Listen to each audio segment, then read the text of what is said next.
ओम अज्ञानातिमिरान्धस्य ज्ञानाञ्जनशलाकया चक्षुरुन्मिलितं येन तस्मै श्रीगुरुवे नमः।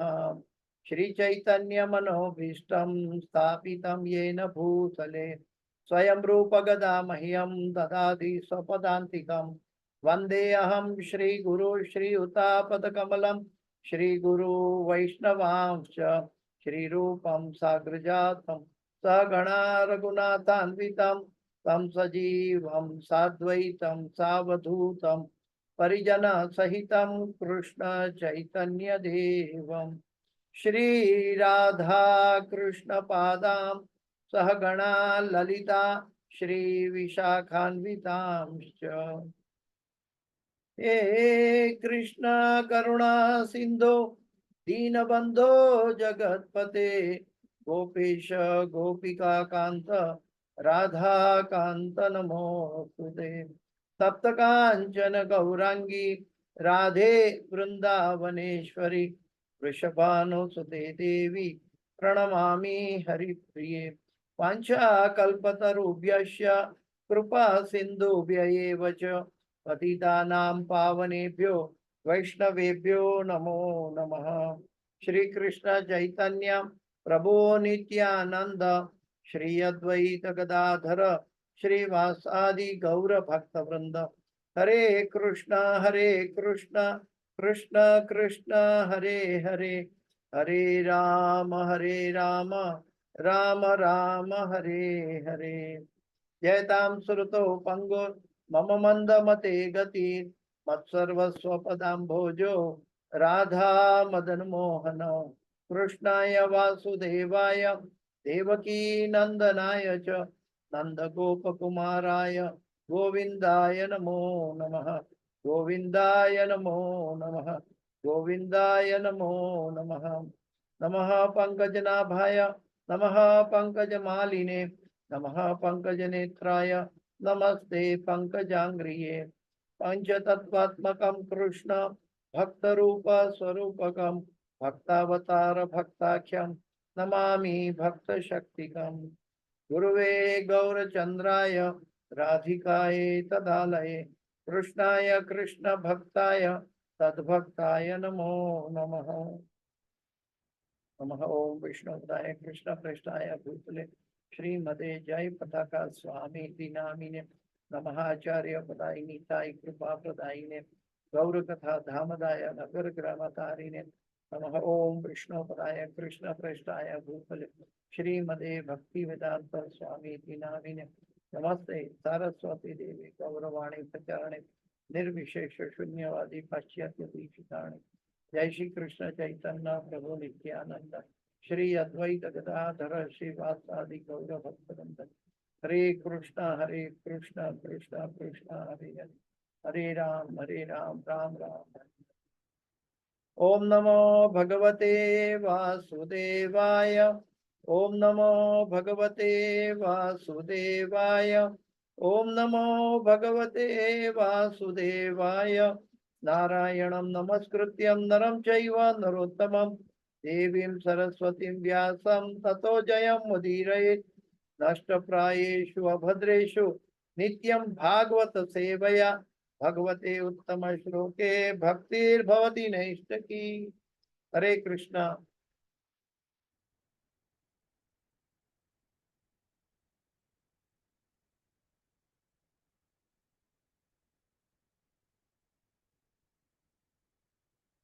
श्रीमद् भागवत के पहला स्कंद का 16वां अध्याय पे चर्चा करने जा रहे हैं। 16वां अध्याय और श्लोक संख्या है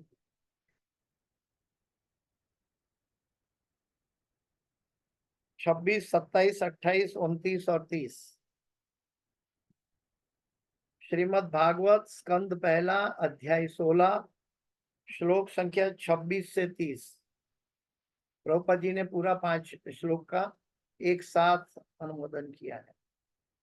यह अध्याय का नाम है परीक्षित ने कलयुग का सत्कार किस तरह किया। और इस अध्याय के अंदर हम धर्म के रूप में बैल है और पृथ्वी के रूप में गाय है। गाय और बैल के बीच में जो चर्चा चल रही है, यानी कि पृथ्वी और धर्म के बीच में जो चर्चा चल रही है, उसके अंतर्गत ये बातें आ रही है। और अभी आज के श्लोक में पृथ्वी यानी कि गाय बोल रही है, बैल को कह रही है, यानी धर्मराज को कह रही है।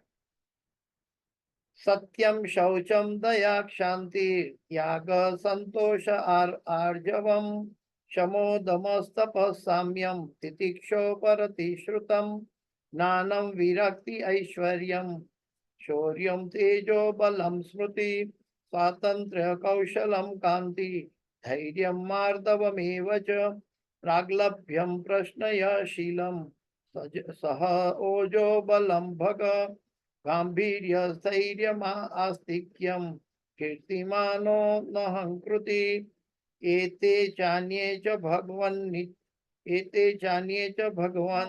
नित्य यत्र महागुणा प्रार्थ्या महत्त्वमिच्छन् दिग्न वियन्ति स्म कर्हिचित्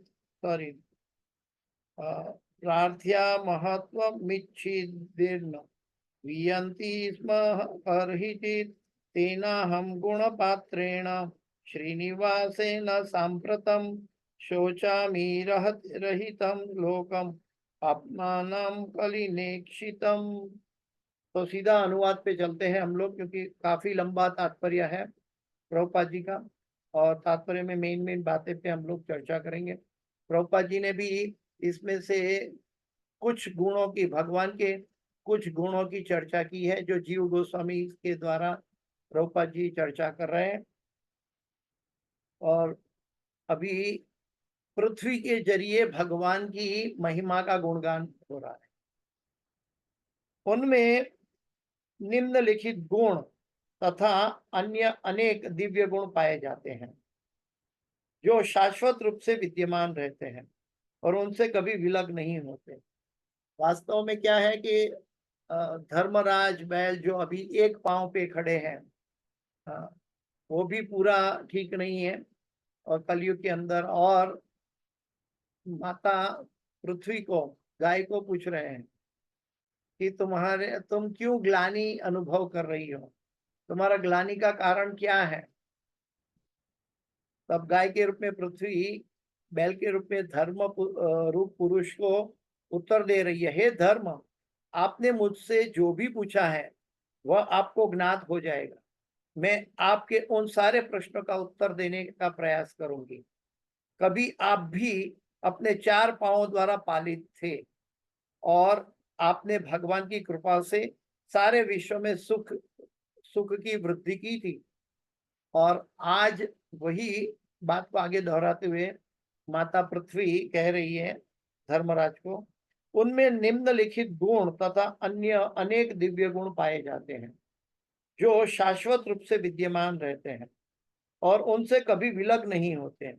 ये है सच्चाई, स्वच्छता, दूसरे के दुखों को सह न पाना, क्रोध को नियंत्रित करने की शक्ति, आत्मतुष्टि, निष्कपटता, मन की स्थिरता, इंद्रियों का संयम, उत्तरदायित्व, समता, सहनशीलता, समदर्शिता, आज्ञाकारिता, ज्ञान, इंद्रिय भोग से अनासक्ति, नायकत्व, बहादुरी, प्रभाव, असंभव को संभव बनाना, कर्तव्य पालन, पूर्ण स्वतंत्रता, कार्य कुशलता, सौंदर्यमयता, धैर्य, दयालुता, उदारता, विनय, शील यानी चारित्र्य, संकल्प, ज्ञान की पूर्णता, उपयुक्त दक्षता, समस्त भोग विषयों का स्वामित्व,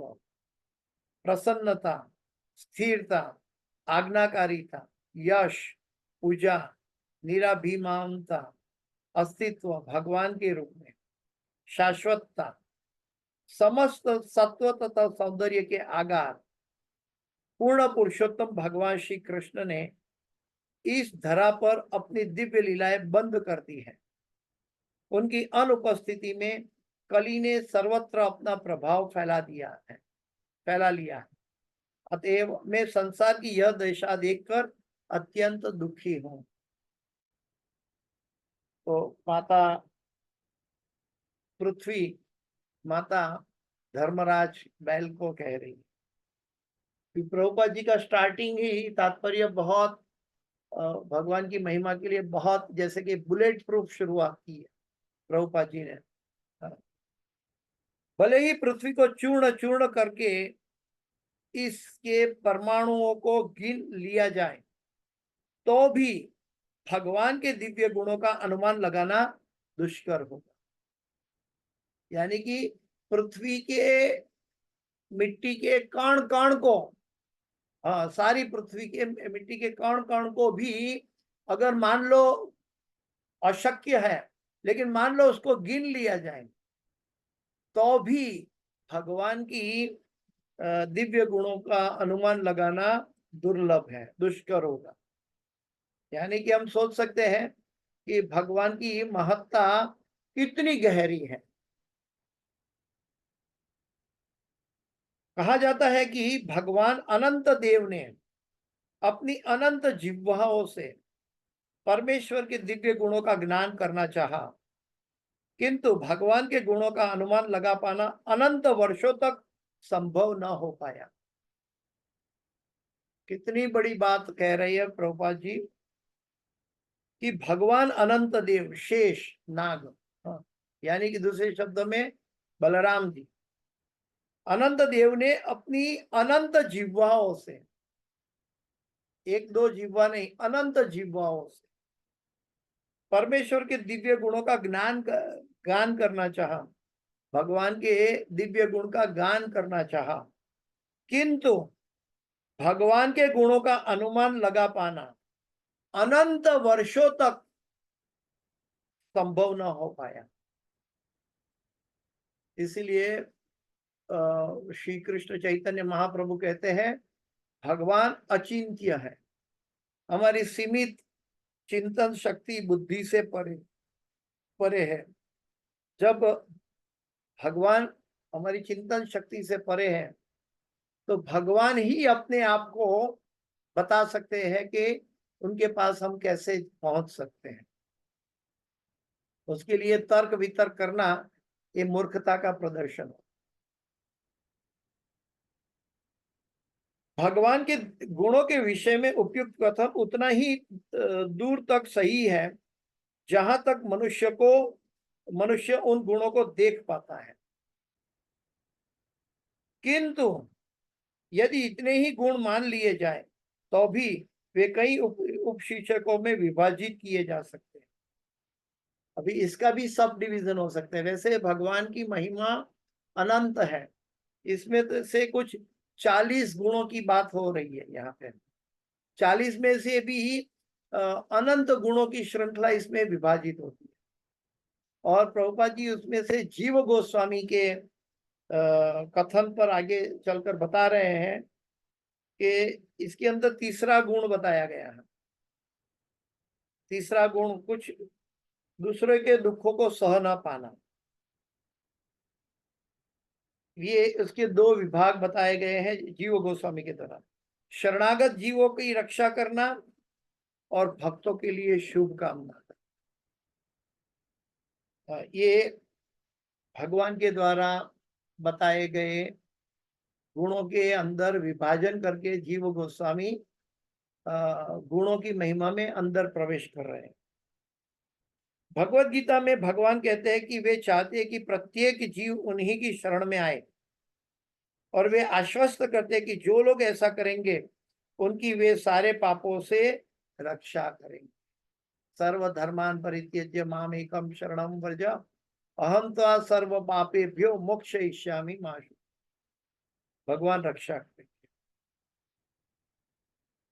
इस प्रकार भगवान कहते हैं कि उनके शरणागत होना एक प्रकार से सुरक्षा की गारंटी है। मां शुचः, सुरक्षा की गारंटी है। किंतु जो अभागे हैं वे इस प्रस्ताव को स्वीकार नहीं करते हैं। अभागे जीव कुसंगति के कारण ही उनके उपदेशों को पूरी तरह से स्वीकार नहीं कर पाते।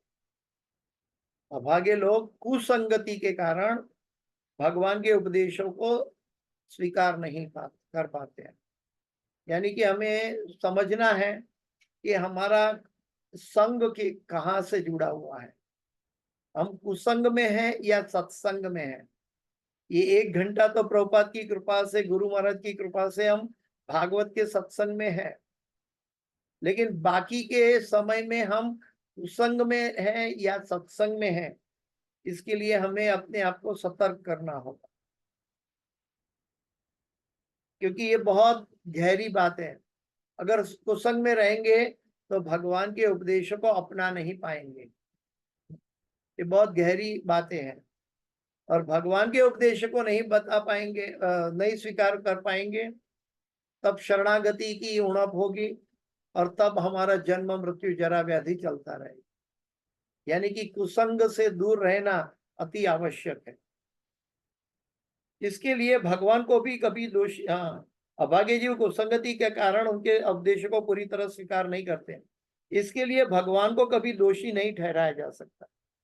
वे केवल भक्तों के शुभ चिंतक कहलाते हैं, किंतु वास्तविकता तो यह है कि यह जीव पर निर्भर करता है कि वह भगवान के समान व्यवहार को स्वीकार करे या ठुकरा दे। भगवान तो समत्व है, जैसे सूर्य की रोशनी सबको बराबर मिलती है, पापी को और भक्त को, दोनों को बराबर मिलती है। तो इसकी वास्तविकता को जीव पर निर्भर करता है कि वो भगवान की कृपा को स्वीकार कर सकता है या नहीं। लेकिन जीव कब स्वीकार कर पाएगा, उसके लिए उसका संग कहाँ से जुड़ा हुआ है वो अति आवश्यक है। अगर संग गलत है, अगर हम गुरु गौरंगा के संग में या भागवत के संग में नहीं है, भक्तों के संग में नहीं है, तो हमारी भी दुर्दशा हो सकती है। वास्तव में क्या है कि हमें हमेशा भगवान की संस्मरण रहना चाहिए, कभी भी भगवान को भूलना नहीं चाहिए। ये स्लोगन के रूप में नहीं अपनाना है, ये हर क्षण सांस जितना कीमती है, वैसे ये बातें इतनी कीमती है। यह जीव पर निर्भर करता है कि वह भगवान के समान व्यवहार को स्वीकार करे या ठुकरा दे। यानी कि ball is in our court, जैसे कि टेनिस में बॉल खेलते हैं तो आमने सामने दोनों खिलाड़ी खेलते, एक तरफ भगवान है और एक तरफ जीव है। तो भगवान ने पूरा रेसिप्रोकेट करके जीव के बाजू में अपना बॉल फेंक दिया है। अभी जीव को तय करना है कि वो बॉल के साथ कैसे खेला जाए। भगवान से संगति करके भगवान का शरणागति स्वीकार करना है, और साथ उनके उपदेशों का पालन करके भगवान के शाश्वत जीवन को पाना है, जहां कभी आनंद की विस्मृति नहीं होती। और दूसरी ओर है कि मिथ्या अहंकार में, कुसंग में रहकर, अपनी इंद्रिय तुष्टि में पड़े रहकर जन्म मृत्यु जरा व्याधि में अपने आप को गिराना है। दोनों तरफ का चॉइस भगवान हम पर देते हैं। भगवान कभी अपने वचनों से मुकरते नहीं है। एक बार भगवान ने कह दिया तो वो कभी भी वो वचन तोड़ते नहीं। कांते या प्रतिजानी ही न में भक्त प्रणश्यति। भगवान को कुंती पुत्र अर्जुन को कहते हैं कि तुम डिक्लेयर करो कि मेरा भक्त का कभी नाश नहीं हो। और भगवान मुकरते नहीं का मतलब है यहाँ पे कि भगवान कभी अपने वचन नहीं तोड़ते हैं। अगर तोड़ते हुए दिखाई देते हैं तो वो भी भक्त के लिए करते हैं। वास्तव में भगवान अपना वचन तोड़ते नहीं है, क्योंकि वो परम सत्य पर स्थित है। अभी जीव पर निर्भर करता है कि वह भगवान के समान व्यवहार को स्वीकार करे या ठुकरा दे। भगवान कभी अपने वचन को ठुकराते नहीं है, मुकरते नहीं है, मुंह नहीं मोड़ लेते हैं। ऐसा नहीं कि आज कुछ बोला और कल कुछ और बोल देंगे, नहीं। भगवान जो बोला किसी भी परिस्थिति में वो निभाएंगे। माँ शुच, भगवान कहते हैं सर्वधर्मान परित्यज्य माम एकम शरणम व्रज, अहम तो सर्व पापे, पापों की चिंता ना कर, मेरी शरणागति में आ जा, और अहम तो सर्व पापेभ्यो मोक्ष इष्यामि मा शुच, मैं तुम्हें मोक्ष भी प्रदान करूंगा, तुम्हारे पापों को भी ध्वंस कर दूंगा। लेकिन शर्त इतनी है कि हम भगवान की और अपने आप को शरणागत करते हैं या नहीं, हम सत्य का आधार लेते हैं या असत्य पर बने बैठते हैं। भगवान के प्रामाणिक प्रतिनिधि ने या अर्थात गुरु ने उस पर जो भार सौंपा है वह उसे पूरा करने के लिए दृढ़ दृढ़ रहे। हमें हमें सोचना चाहिए कि शुद्ध शुद्ध भक्त का ये कर्तव्य है, शिष्य का ये कर्तव्य है कि भगवान के प्रामाणिक प्रतिनिधि अर्थात गुरु ने उस पर जो भार सौंपा है, यानी कि हमारी हरे कृष्ण कृष्ण कृष्ण हरे हरे, हरे राम राम हरे हरे, इस महामंत्र की 16 माला का जप और 4 नियमों का पालन, जो धर्म से अभी चर्चा हो रही है, कलयुग के अंदर ये 4 नियमों का ध्वंस हो रहा है, ये 4 नियमों का पालन करना, 16 माला करना, और साथ साथ गुरु की इच्छा, गुरु के हृदय को समझकर अपने जीवन को मोड़ना, ये शिष्य का कर्तव्य है। शेष तो भगवान अबाध रूप से पूरा करेंगे, और उसमें कुछ कमी है तो भगवान अपनी तरफ से पूरा करेंगे। लेकिन अगर कोई देवी देवता होता, अगर कुछ शेष रह गया तो देवी देवता कोपायमान भी हो सकते, लेकिन भगवान करुणा निधान है, इसलिए जीव पर करुणा करते हैं, और कुछ शेष बाकी रह जाता है तो भगवान अपनी कृपावश, हित्व की कृपावश पूरा कर देते हैं, वो जीव पर अनुकंपा करते हैं। अनुकंपा का अर्थ है अकारण कृपा। अकारण कृपा का अर्थ है कि इस जगत में ऐसा कोई भी विषय वस्तु नहीं है कि हम भगवान को समर्पित, मतलब प्रसन्न कर सके, लेकिन हमारा एक भाव देखकर भगवान हमारी ऊपर कृपा बरसाते हैं।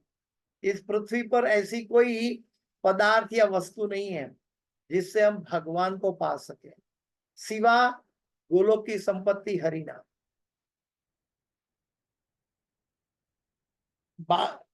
भगवान कहते हैं, यहाँ पे प्रभुपाद जी लिखते हैं कि बालक के बाल स्वरूप में भगवान ने ग्वाल बाल की भूमिका निभा रहे थे जब वो नंद महाराज के पुत्र थे।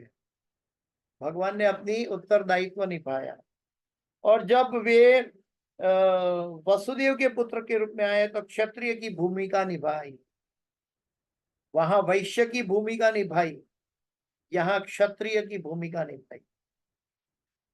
तो भगवान अपने भक्तों के लिए हर तरह से, हर दृष्टिकोण से मदद करने को तत्पर रहते हैं। भगवान, प्रभुपाद जी एग्जाम्पल देते कि यहाँ तक भगवान श्री रामचंद्र भी, क्षत्रिय की बात हो रही है कि क्षत्रिय का विवाह कैसे होता है, तो क्षत्रिय के ऊपर विवाह एक बड़ा उत्सव की तरह होता है, उसमें उसको अपने क्षत्रिय की भावना दिखाने का, प्रदर्शन करने का मौका मिलता है।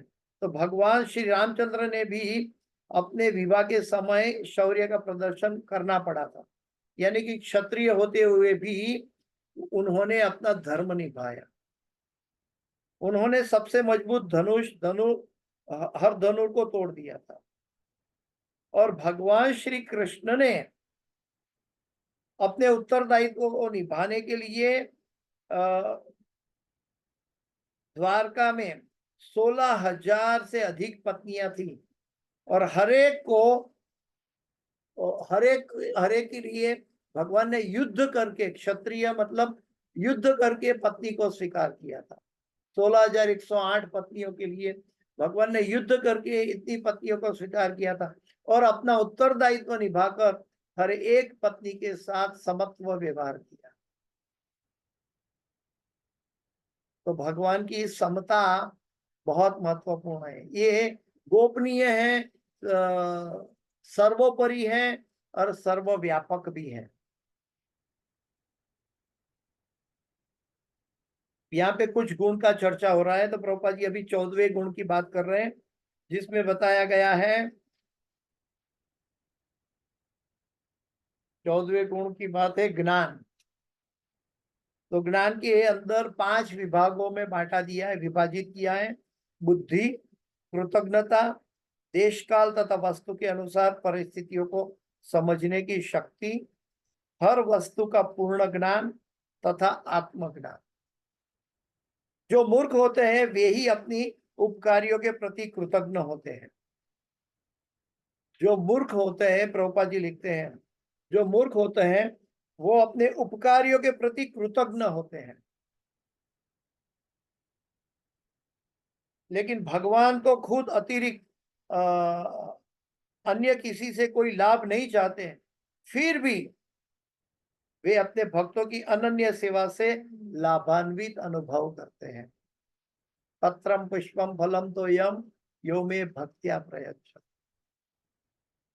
जैसे कि पिता सब कुछ कर सकते हैं घर में, लेकिन एक अपनी छोटी सी संतान, 4-5 साल की संतान कुछ लाके पिता को बोलता है पिता ये 10 बार बोलते हैं तो भी पिता उसको रेसिप्रोकेट करते हैं। और पिता को लगता है कि उसने कुछ अपना खिलौना क्यों नहीं सौंपा अपने पिता को, तो पिता को अच्छा लगता है।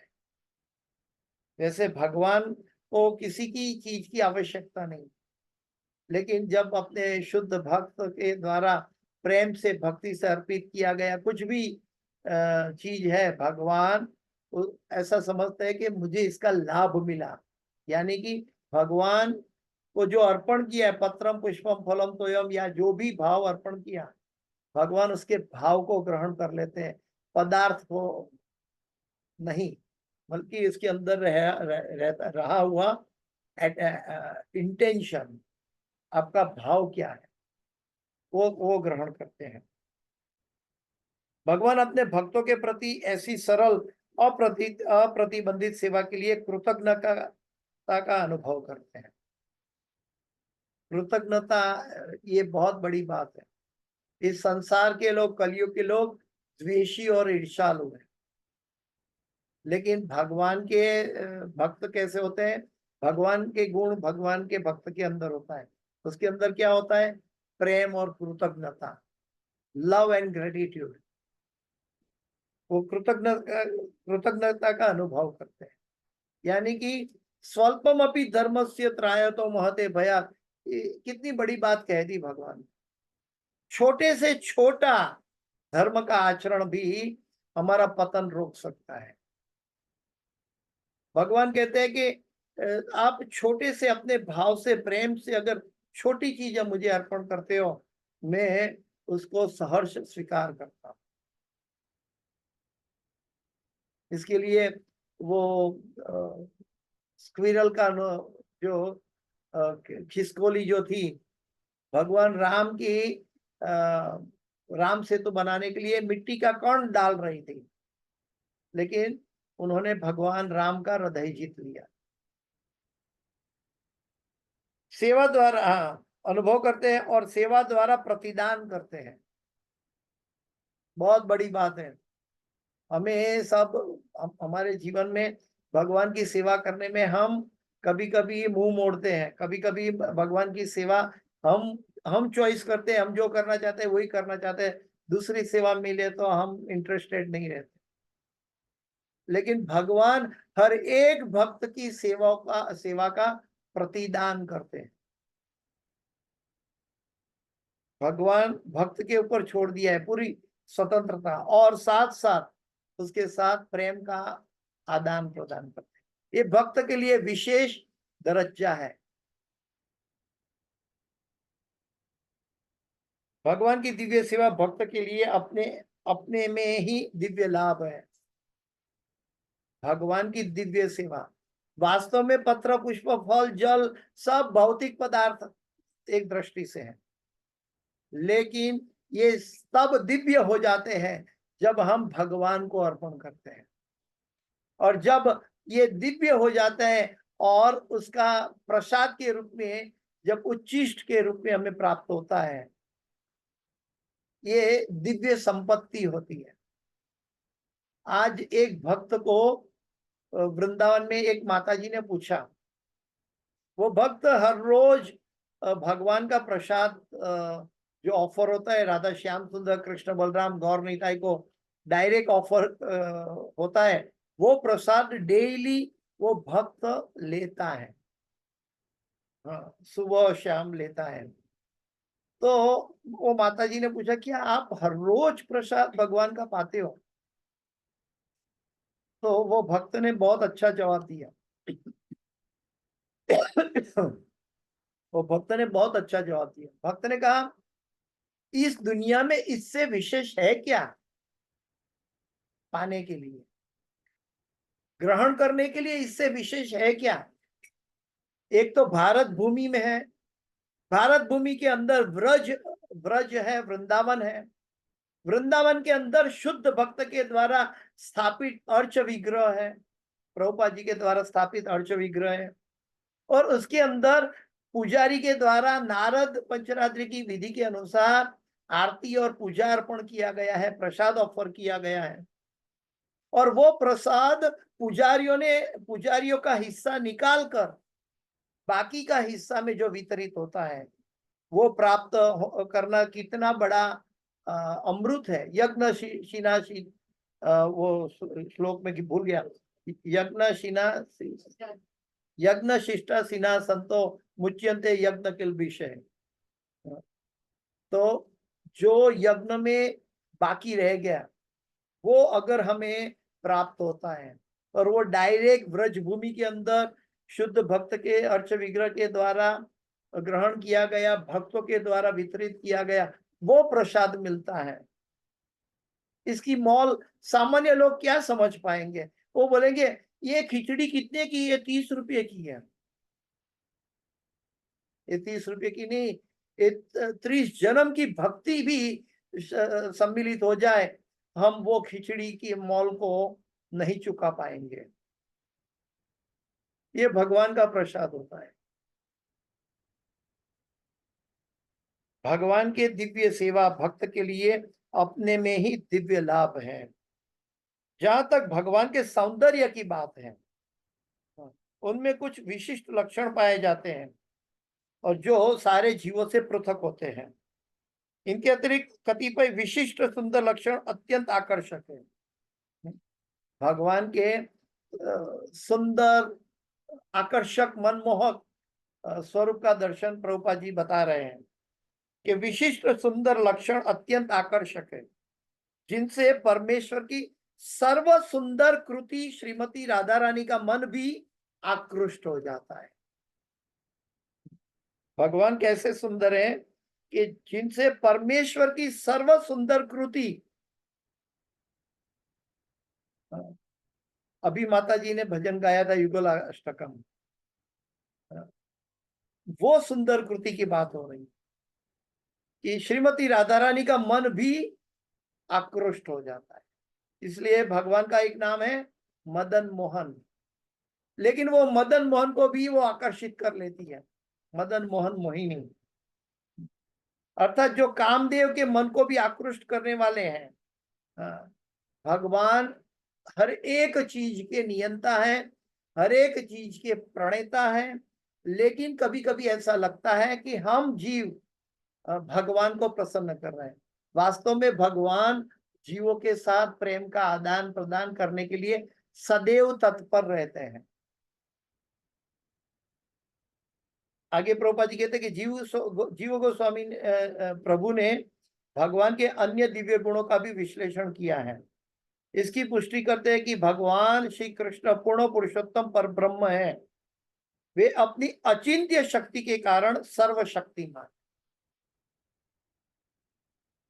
अचिंत्य शक्ति के कारण सर्वशक्तिमान।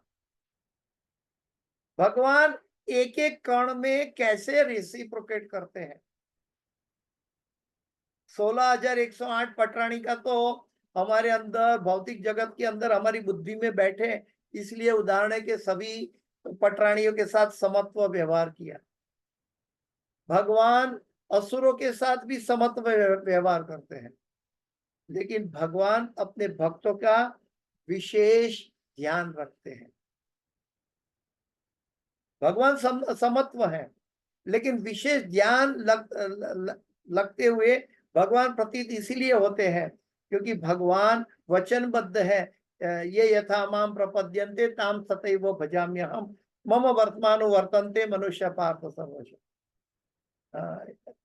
भक्त जो भी जैसे भी भगवान को अपने आप को समर्पित करता है, भगवान उस भक्त को उसी दिशा में समर्पित हो जाते हैं, प्रतिदान करते हैं। लेकिन असुर अपने स्वभाव के अनुसार वो समर्पित नहीं होते हैं। भगवान समत्व में है, इसलिए भगवान कैसे उनको साथ रेसिप्रोकेट करेंगे। इसलिए भगवान तो परमात्मा के रूप में असुर के हृदय में होते हुए भी भगवान असुर के साथ रेसिप्रोकेट नहीं करते हैं। वो प्रेम है। प्रेमांजन चुरित भक्ति विलोचनेन संत सदैव हृदयेषु विलोकयन्ति यम श्याम सुंदरम अचिंत्य गुण स्वरूपम गोविंदमादि पुरुषम तमहम भजामि। वो प्रेम भगवान को बांध देता है, चाहे यशोदा मैया रस्सी से बांधती है या गोपियों की नजर से भगवान बंध जाते हैं। और बिल्वमंगल ठाकुर तो कहते हैं, आप मेरे हृदय में कैद हो गए हो, अभी मैं देखता हूं आप कैसे निकलते हो। चौराष्टकम में तो भगवान अपनी अचिंत्य शक्ति के कारण सर्वशक्तिमान है। भगवान बंधना भी जानते हैं और बांधना भी जानता है, और भगवान बंधन से मुक्त करना भी जानते हैं। अतएव वे योगेश्वर समस्त योगिक शक्तियों के सर्वोपरि स्वामी है। अभी योगी नाम अपनी सर्वेशाम मद्गत अंतरात्मा नाम, वो भी भगवान ने गीता में कहा है। भगवान योगेश्वर है, सभी योगियों में योगेश्वर है। लेकिन ये योगेश्वर होने के कारण प्रभुपाद जी समझा रहे हैं योगेश्वर किसको कहते हैं। योगेश्वर होने के कारण उनका शाश्वत स्वरूप आध्यात्मिक है। शाश्वतता ज्ञान तथा आनंद का सम्मिश्रण है योगेश्वर कृष्ण। शाश्वतता एवर एग्जिस्ट, ज्ञान पूर्ण ज्ञान, और आनंद का सम्मिश्रण है, सच्चिदानंद है। सच्चित और आनंद है, सत चित और आनंद का सम्मिश्रण है ये योगेश्वर। ये अचिंत्य है भगवान की सर्वशक्तिमानता।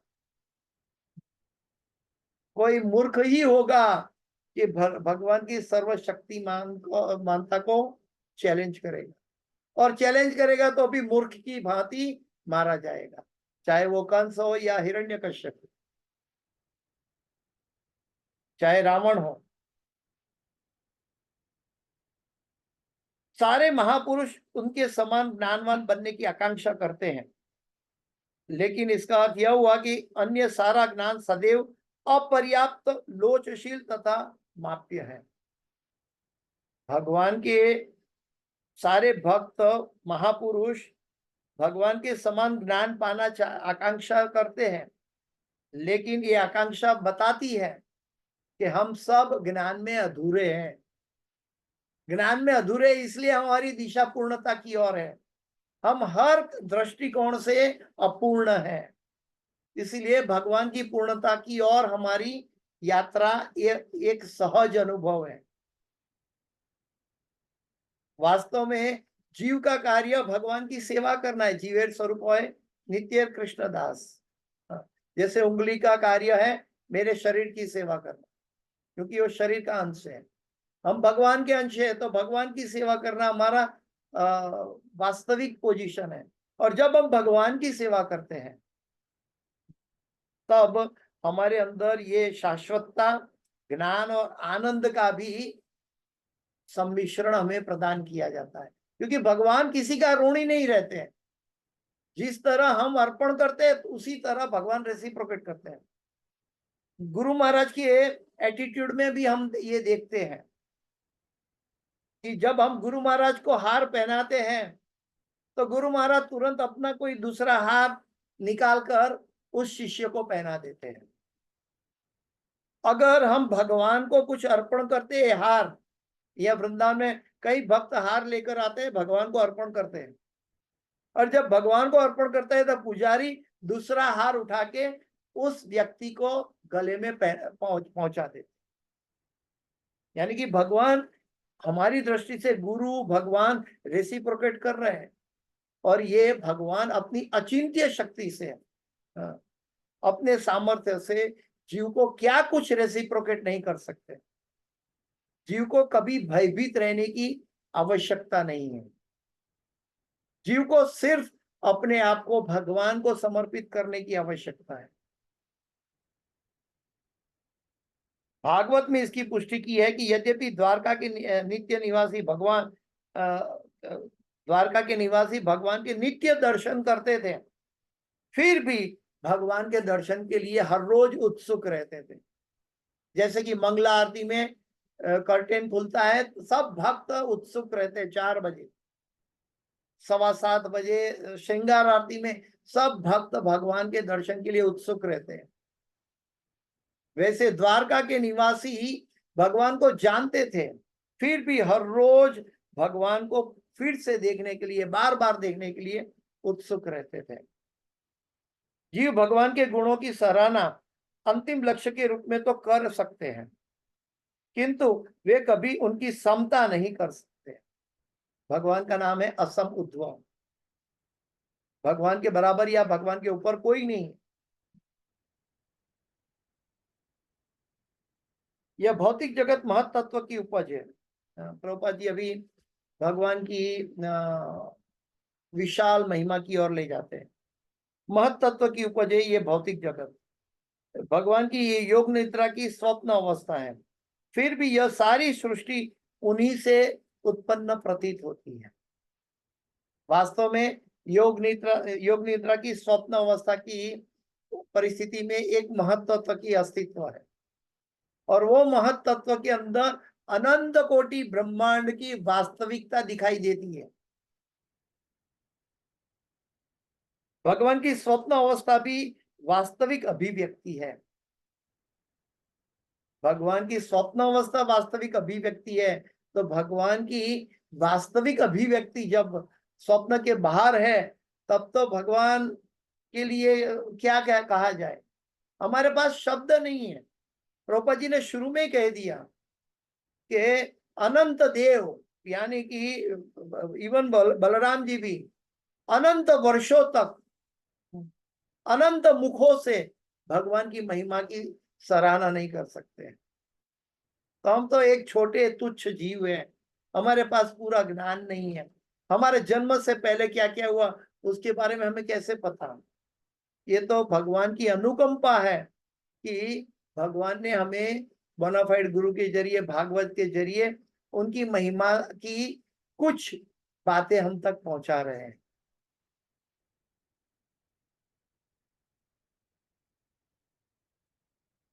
वे हर वस्तु में अपने दिव्य नियंत्रण में ला सकते हैं। भगवान का नियंत्रण अहंकार जनित नहीं होता है, दिव्य नियंत्रण होता है, लोकहितकारिण होता है। इसलिए भगवान के कार्य को लीला कहा जाता है। लोकहितकारिण, सभी जीवों के कल्याण, सुहृदम सर्वभूतानाम ज्ञात्वा माम शांति मृच्छति। हमारे अंदर भय है, अशांति है, उसका मुख्य कारण है हम भोक्ता बनना चाहते हैं। लेकिन भगवान हमारा कल्याणकारी मित्र है, ये अगर कोई व्यक्ति जान ले तो उनको परम शांति का अनुभव किया जा सकता है। जब सभी के भोक्ता भगवान को बना दे, और भगवान ही हमारा परम मित्र है, इस बात को जान लेते हैं, तो व्यक्ति को परम शांति प्राप्त होती है। वो शत्रुओं को मोक्ष प्रदान कर सकते हैं। अगर द्वेष होता तो क्या कैसे मोक्ष प्रदान करते हैं? उसको नरक में क्यों नहीं डाल देते?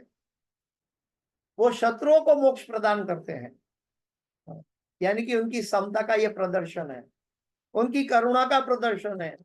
और जो भगवान के भक्त है, जो भगवान का नाम लेते हैं, उनको कैसे भय रहना चाहिए। हमारे प्रभुपाद जी हमें प्रदान किए गए हैं भगवान के द्वारा। अभय चरणारविंद, अभय चरणारविंद, अभय बाबू हमें मिले हैं। तो हमें किसी तरह का इस संसार में भय नहीं रहना चाहिए। भय तब है, भक्त के लिए सबसे बड़ी दुर्बल अवस्था वो है, दुर्भाग्य अवस्था वो है जब वो भगवान की करुणा को भूल जाता है, भगवान की महिमा को भूल जाता है, भगवान को भूल जाता है।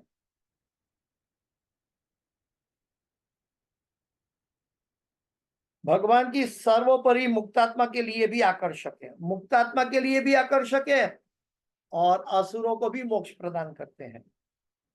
वे सभी देवताओं में महान, ब्रह्मा तथा शिव जैसे देवताओं के द्वारा भी पूजनीय है। यहाँ तक कि अपने पुरुष अवतार में वे सृजन शक्ति के स्वामी हैं। ब्रह्मा विष्णु महेश ओरिजिनल महत तत्व के क्रिएटर भी भगवान हैं और सेकेंडरी क्रिएटर ब्रह्मा जो करते हैं उनका भी पालन पोषण करने के लिए स्वामित्व वो निभाते हैं। भौतिक सृजन शक्ति की उनकी अध्यक्षता में कार्यशील रहती है, यानी कि भगवान विष्णु के स्वरूप में भगवान सभी जीवों का पालन पोषण भी करते हैं।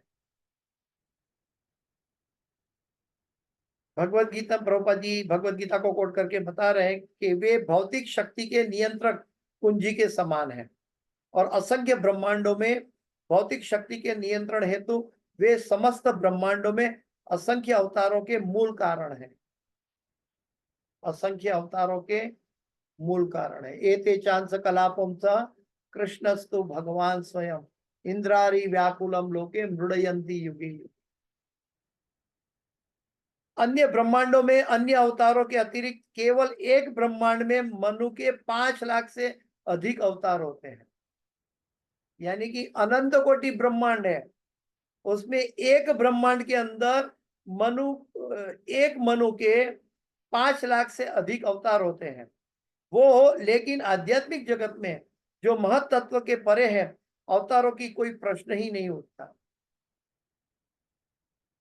भौतिक जगत में 5 लाख मनु के लिए अधिक अवतार है भगवान के, लेकिन महत तत्व के लिए अवतार की प्रश्न नहीं उठता, क्योंकि यहाँ पे बताया है कि अवतारों का प्रश्न नहीं उठता क्योंकि महत तत्व भगवान के द्वारा निर्मित किया गया है। लेकिन विभिन्न वैकुंठ लोकों में भगवान के पूर्ण अंश होते हैं। यहाँ पे हम देख सकते हैं, इसलिए प्रभुपाद जी कहते हैं कि ये वैकुंठ से भी दिव्य ये वृंदावन ब्रजभूमि है, क्योंकि वैकुंठ में तो भगवान का अवतार का प्रागट्य का उत्सव नहीं मनाया जाता, वहां तो भगवान शाश्वत है।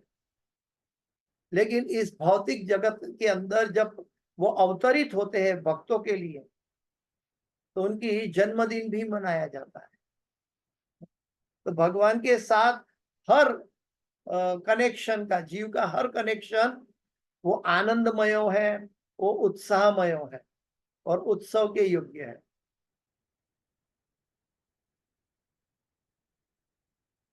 प्रभुपाद जी आगे लिखते हैं कि वैकुंठ लोक में महत तत्व के असंख्य ब्रह्मांडों के भीतर पाए जाने वाले ग्रहों से 3 गुनी संख्या में ग्रह है, यानी कि प्रभुपाद जी कहते हैं कि 3 गुना महत्व से भी अधिक वैकुंठ लोक के दिव्य आकाश है और 1/4 हिस्सा इस भौतिक जगत है। और वो वैकुंठ जगत में भगवान के जितने भी नारायण स्वरूप है वे सब उनके वासुदेव स्वरूप के अंश हैं। इसलिए प्रभुपाद जी यहाँ पे कोट कर रहे हैं कि वो एक साथ वासुदेव, एक साथ नारायण तथा एक साथ कृष्ण है।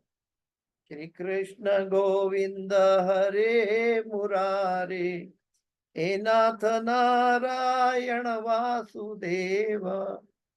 प्रभुपाद जी ने ये कोट किया है कि श्री कृष्ण गोविंद के रूप में गोलोक के भगवान है और मुरारी के रूप में गोलोक के भगवान है, लेकिन नारायण और वासुदेव के रूप में वैकुंठ के भगवान, वो सब एक साथ प्रतीत होते हैं दिव्य धाम में एक साथ, और सब अपने पूर्ण अंश में है। अतएव कोई कितना चाहे, कितना महान क्यों ना हो, भगवान के गुणों की गणना नहीं कर सकता। अगर बलराम जी उनका प्रथम प्राकट्य है और बलराम जी नहीं कर सकते, शेष के रूप में, अनंत शेष के रूप में, अनंत मुखों से अनंत वर्षों तक नहीं कर सकते, तो हम किस खेत की मूली। प्रभुपाद जी बताते हैं कि अगर पृथ्वी के सारे मिट्टी के कणों की गणना कर दी जाए, अगर बारिश के हर एक बूंद को गिना जाए, तो भी भगवान की महिमा को हम नहीं माप सकते, पहुंच सकते, न उसके बारे में चिंतन कर सकते। भगवान अचिंत्य है। और इसीलिए प्रेम का स्वरूप अगर अगर हमें अनुभव करना है, तो उस भगवान के प्रति एक सेवा का भाव से भगवान का प्रेम का अनुभव कर सकते हैं। हम स्वयं भगवान को प्रेम करेंगे तो भगवान अपना प्रेम देंगे। हम प्रेम के अभिलाषी हैं। जीव आनंद की खोज में है, प्रेम की खोज में है, और ये उनका मनुष्य जीवन का अस्तित्व है, जन्म से लेकर मृत्यु तक। कभी वो पदार्थों में सीमित प्रेम में, इंद्रियों में ढूंढता है या परिवार में ढूंढता है, लेकिन वास्तविक प्रेम अगर हम भगवान को देंगे, भगवान के साथ डुप्लीसिटी नहीं चलती। भगवान के साथ प्रेम का डेफिनेशन कैसे करेंगे कि जिसके अंदर सहजता से कर्मणा मनसा वाचा भगवान की सेवा करता है, सहजता से। मेरा ड्यूटी है इसलिए मैं करना पड़ रहा है, इसलिए मैं कर रहा हूं, ये भाव नहीं होना चाहिए। और सहजता से यानी कि नेचुरली, बिना झिझकते हम कर्मणा मनसा वाचा, मन कर्म और वचन से भगवान की सेवा करेंगे, तब ये प्रेम का एक, क्या बोलते हैं, एक छोटा सा कण हम भगवान को सेवा में अर्पित करेंगे। यो में भक्तिया प्रयच्छति, भक्ति से अगर हम अर्पण करेंगे तो दिव्य प्रेम की अनुभूति हमें मिलेगी। भगवान प्रतिदान करते हैं, भगवान कभी ऋण नहीं रखते हैं। गुरु महाराज बताते हैं कि आज हम 40 साल के हो गए, 50 साल के हो गए, 60 साल के हो गए, आज तक हमने प्रेम सभी इस जगत के अंदर सभी जगह में ढूंढ लिया। अपने खाने में, इंद्रिय तृप्ति में, अपने मन की इच्छाओं में, अपनी इंद्रिय तृप्तियों में, अपने परिवारजनों में। हाँ, तो क्यों ना हम एक मौका भगवान को प्रेम करना सीखें। और जो भगवान को प्रेम करना सीखेगा और उसके प्रतिदान में भगवान अपना प्रेम दिखाएंगे, तो हम दुनिया के सारे आकर्षणों से विरक्त हो जाएंगे। क्योंकि जिसने भगवान का प्रेम का आस्वादन किया है, इसके लिए शून्यायितम जगत सर्वम गोविंदा विरहे नमे। तो हम ऐसे असीम भगवान को, कितने विराट भगवान है, अनंत कोटि ब्रह्मांड के सृजन करता है, पालन करता है, ऐसे भगवान एक तुच्छ जीव के पास उसका प्रेम पाने के लिए, उसका प्रसाद ग्रहण करने के लिए आ जाते हैं। प्रेम के वश, प्रेम के वश जो सुंदर भजन भी है, दुर्योधन को मेवा त्यागो साग विदुर घर पाई, सबसे ऊंची प्रेम सगाई। तो किसी का माइक चालू है। तो कहने का तात्पर्य ये है कि भगवान से हम कैसे प्रेम करना सीखें। इतना, जैसे हम कभी कभी हमारी सीमित बुद्धि के कारण, सीमित इंद्रियों के कारण हम अगर हमारे साथ अगर मोदी जी की अपॉइंटमेंट है, तो हम कितने उत्साही हो जाते हैं कि हम ऐसे मिलेंगे, ये देंगे, ये उपहार देंगे, ऐसी बात करेंगे, ये एजेंडा है, हम उनके साथ फोटो लेंगे। एक छोटे से भौतिक जगत में हम ये इच्छा व्यक्त करते हैं। तो हम सब भक्तों को ये सोचना चाहिए कि हम भगवान को कैसे प्रेम करें, सतत ये चिंतन करें कि कैसे भगवान को क्या अच्छा लगेगा, भगवान आज क्या खाना चाहते हैं, मैं भगवान के लिए पकाता हूँ, मैं भगवान की सेवा करना चाहता हूँ, मैं चारों ओर भगवान की अनुभूति करना चाहता हूँ। मैं भगवान का दर्शन से कभी दूर नहीं होना चाहता। तो हम सदैव भगवानमय रहना सीखें और भगवान से प्रेम करना चाहे। ऐसा नहीं कि हमारे पास धन होगा तो ही हम सेवा कर पाए। पत्रम पुष्पम फलम तो यम, भगवान कहते हैं एक तुलसी का पत्ता, एक पुष्प, एक फल धोकर भगवान को अर्पण कर सकते हैं। और कुछ नहीं है तो एक जल का ग्लास, हाँ, एक जल का ग्लास अर्पण करके भगवान को पा सकते हैं। इतने जीव के लिए भगवान इतने सस्ते भी हो जाते हैं, जो सबको उपलब्ध है इस संसार में। हालांकि वो पानी जितना संसार में उपलब्ध है उतना ही उसकी तीव्र आवश्यकता भी है जीव के लिए। पानी के बिना कोई नहीं रह सकता, उनका जीवन का अस्तित्व नहीं रहेगा। लेकिन वो पानी भगवान को अर्पण किया जाता है तो भगवान कहते हैं कि इसने तो अपना हृदय मुझे दे दिया, जिसके बिना उसकी जीवन की सार्थकता नहीं रह सकती, वो मुझे अर्पण कर रहा है। तो भगवान भी अपने आप को भक्त को अर्पण कर देते हैं।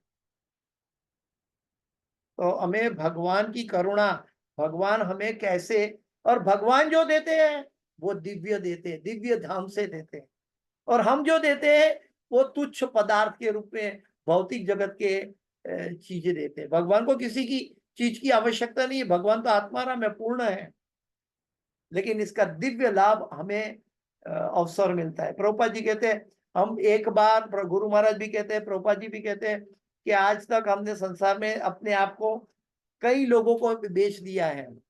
ऑफिस में अपने बॉस को बेचा है, पत्नी को पति के रूप में बेच दिया है, बच्चों को पिता के रूप में बेच दिया है, माता पिता को पुत्र के रूप में सेवा कर दिया है। सब कुछ भौतिक संसार में किया है।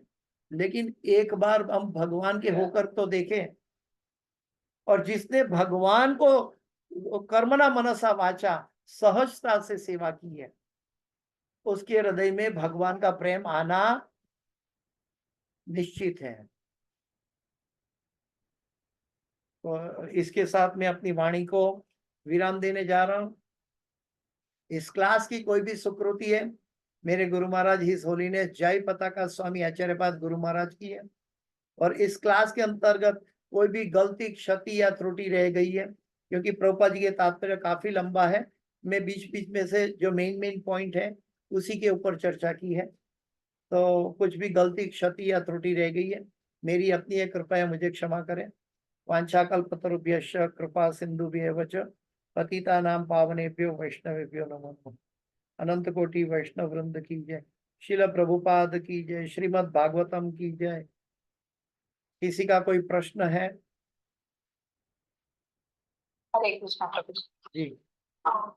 किसी ने मुझे पूछा था कि हम जैसे अपने मस्तक पर भगवान के 2 चरण और उसके नीचे तुलसी धारण करते हैं जी।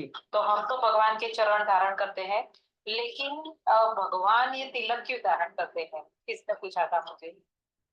भागवत के अंदर भगवान कहते हैं मैं भी स्वतंत्र नहीं हूं, मैं भी परतंत्र हूं अपने भक्त के पास।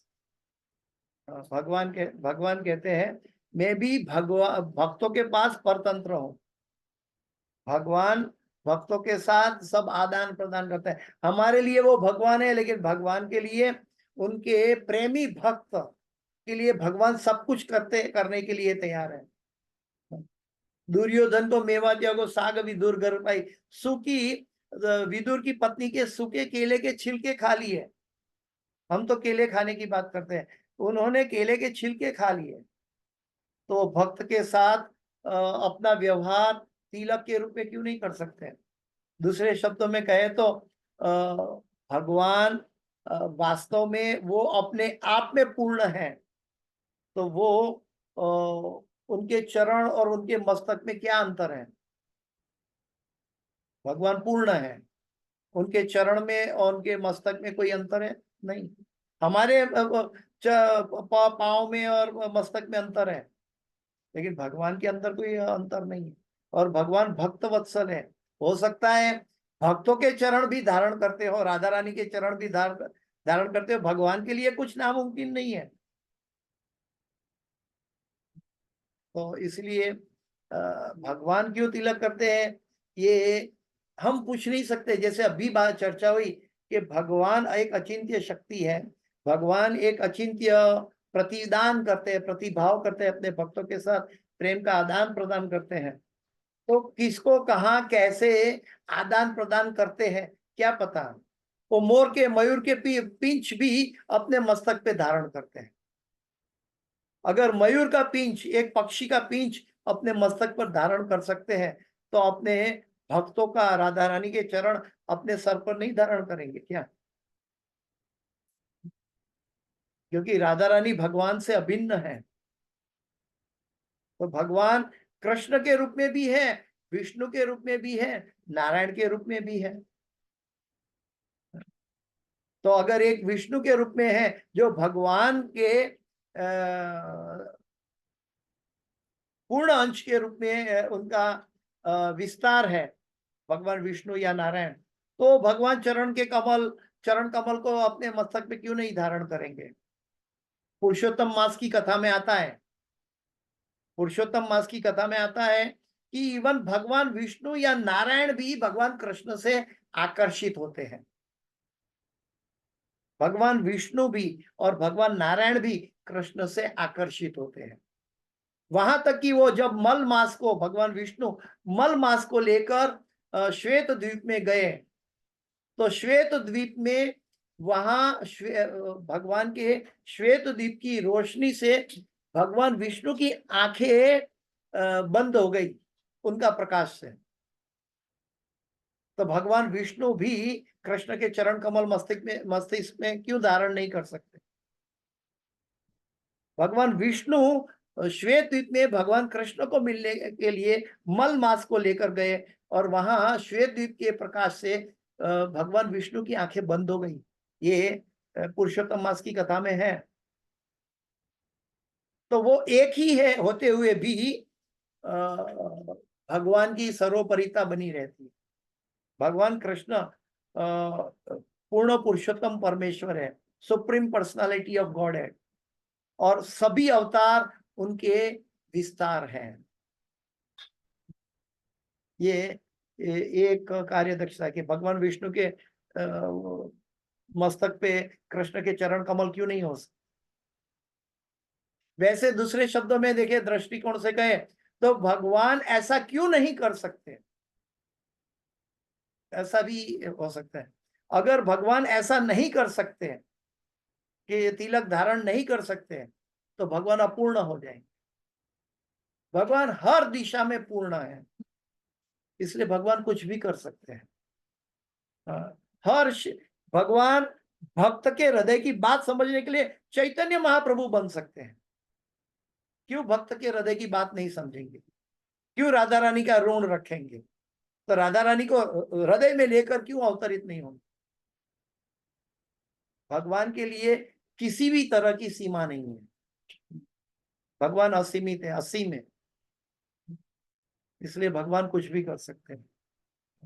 लेकिन हम भगवान ने एक द्वारका की एक रानी को क्या कहा, दूसरी रानी को क्या कहा, तीसरी रानी को कैसा व्यवहार किया, इसका क्वेश्चन हम नहीं कर सकते। वो रानी कैसा रेसिप्रोकेट करती है, वैसे भगवान उनके साथ रेसिप्रोकेट करते हैं। जैसे भगवान भक्त कैसा रेसिप्रोकेट करता है, वैसा भगवान भक्त के साथ रेसिप्रोकेट करते हैं। और जैसे हाँ, और वास्तव में देखे तो भगवान का तिलक वो गोपी चंदन कहलाता है। भगवान गोपियों की चरण की धूली अपने मस्तक पे धारण करते हैं, इसलिए गोपी चंदन कहा गया। वास्तव में हम लोग संसार में ऐसा कहते हैं कि लाल रंग शुभ है। लाल रंग रजोगुणी है, शुभ नहीं है, रजोगुणी है। लेकिन वास्तविक विशुद्ध सत्व वो है जो गोपियों का चंदन है। वो भगवान के गोपियों की चरण धूलि अपने सर पे धारण करके भगवान को आनंद प्रतीत होता है, और गोपियों को परम संतुष्टि मिलती है कि भगवान हमारे साथ अपने सखा के रूप में आ जाते हैं। भगवान अपना ऐश्वर्य नहीं दिखाते हैं। इसलिए तो उद्धव जी को ज्ञान को भी उखाड़ कर फेंक दिया था गोपियों ने। भगवान तो हमारे जैसे सखा है, हम नहीं जानते उस ज्ञान को, भगवान की सर्वोपरिता को। भगवान तो हमारे एक मित्र है, हमारा एक प्रेमी है। भगवान इतने असीम होकर जीव को एक प्रेमी के रूप में अपने आप को दे देते हैं, एक मित्र के रूप में दे देते हैं, एक सखा के रूप में दे देते हैं। भगवान एक पुत्र के रूप में अपने आप को दे देते हैं। लेकिन सर्वोपरिता तो यह है कि हम भगवान के प्रेमी सेवक बने और भगवान हर एक जीव के साथ रेसिप्रोकेट करेंगे। राधा रानी के साथ रेसिप्रोकेट करने के लिए चैतन्य महाप्रभु बन सकते हैं। तो इस जगत में ऐसा क्या है कि हम भगवान को प्रेम से सेवा करके अर्पण करें और भगवान रेसिप्रोकेट नहीं करेंगे? लेकिन वास्तविकता तो ये है, ये फेक नहीं होना चाहिए। हम कभी कभी सेवा करते हैं, एक शिष्टाचार से, एक नियम के अनुसार करते हैं, सहजता से नहीं करते। हमारी सेवा में कर्मणा मनसा वाचा नहीं होता। इसलिए हम भगवान, हमारी सेवा, हमारा प्रेम भगवान तक कैसे पहुंच पाएंगे? ठीक है माता जी। जी गुरुजी। हरे हरे कृष्ण। और कोई कोई प्रश्न है तो पूछ सकते हैं, नहीं तो हम, समय हो चुका है, विराम देंगे।